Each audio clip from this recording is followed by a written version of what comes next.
ஓ முருகா! வெற்றிவேல் முருகா!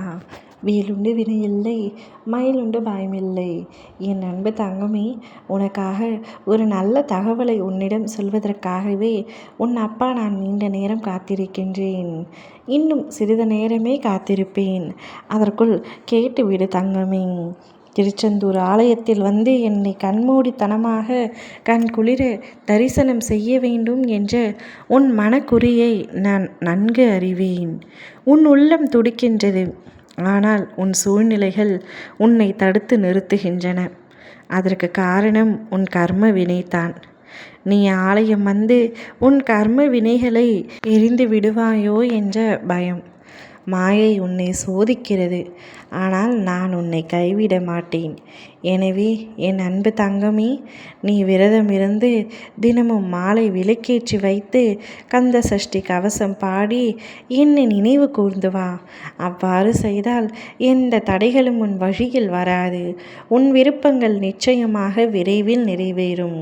நீ என்னை திருச்செந்தூரில் வந்து தரிசிக்க வருவாய்.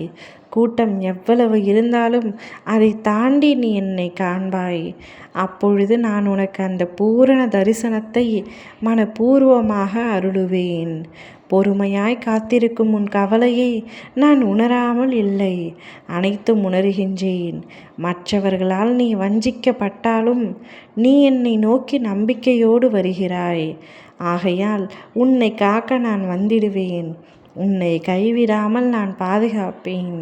உன்னை சரியான பாதையில் வழிநடத்தி உன்னோடு நானும் உன் அருகிலேயே நடப்பேன். என்னை வணங்கும் உனக்கு அனைத்து விதமான செல்வங்களையும் தந்து மகிழ்ச்சியான பாதையில் வாழ வைப்பேன்.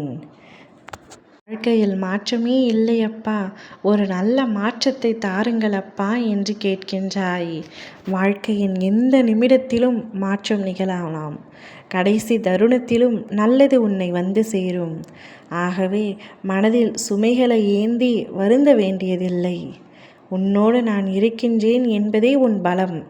யாரேனும் உனக்கு எதிராக ஆட்டம் ஆடினாலும் என் ஆட்டம் ஆரம்பித்தவுடன் எல்லாம் மாறிவிடும். கவலையின்றி உன் வாழ்க்கை பயணத்தை தொடர்ந்து செல். படிப்படியாக உன் முன்னேற்றம் உறுதியாக ஆரம்பிக்கும். நீ இழந்தவை அத்தனையும் மீண்டும் உன்னிடம் வந்து சேரும். ஆனால் அவற்றை இழக்க நேர்ந்த காரணங்களை மட்டும் ஒருபொழுதும் மறந்து விடாதே. அந்த பழைய தவறுகளை தவிர்த்தால்தான் உன் வாழ்வு உறுதியான பாதையில் பயணிக்கும். ஒன்றை இழந்த பிறகே அதன் மதிப்பு தெரிகிறது. ஆனால் அது இருக்கும் பொழுதே அதன் அருமையை உணர்ந்து கொள்ள கற்றுக்கொள். இப்பொழுது உன்னோடு இருப்பவைகளின் அருமையும் நீ உன்னிடம் சேரப்போகும் வரங்களின் இனிமையையும் புரிந்து நடந்து கொள்.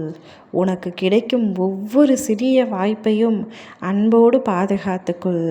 நான் உனக்கு தரப்போகும் அனைத்தையும் மதித்து காக்கும் பொழுது அது உன் வாழ்வில் நிலைத்து பெருகும். என் ஆசீர்வாதமாக மாறும். என் முழு ஆசீர்வாதத்தை நீ நிறைவுடன் பெறப்போகின்றாய்.